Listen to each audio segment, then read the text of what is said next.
This is the story of sharing joy and sorrow.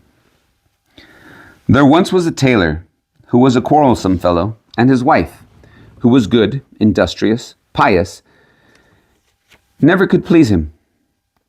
Whatever she did, he was not satisfied, but grumbled and scolded and knocked her about and beat her. As the authorities at last heard of it, they summoned him and put him in prison in order to make him better. He was kept for a while on bread and water and then set free again. He was forced, however, to promise not to beat his wife anymore, but to live with her in peace and share joy and sorrow with her, as married people ought to do. All went on well for a time, but then he fell into his old ways and was surly and quarrelsome. And because he dared not beat her, he would seize her by the hair and tear it out.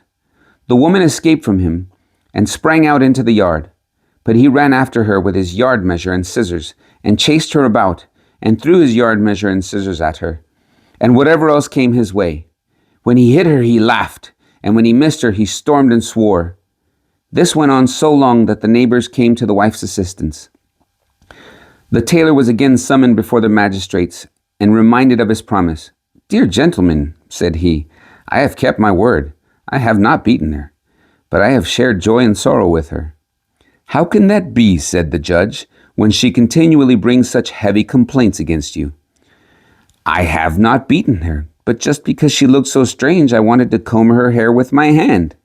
She, however, got away from me and left me quite spitefully. Then I hurried after her, and in order to bring her back to her duty, I threw her as well-meant admonition whatever came readily to hand. I have shared joy and sorrow with her also, for whenever I hit her, I was full of joy, and she full of sorrow. And if I missed her, then she was joyful, and I sorry." The judges were not satisfied with his answer, but gave him the reward he deserved. That was the story of sharing joy and sorrow.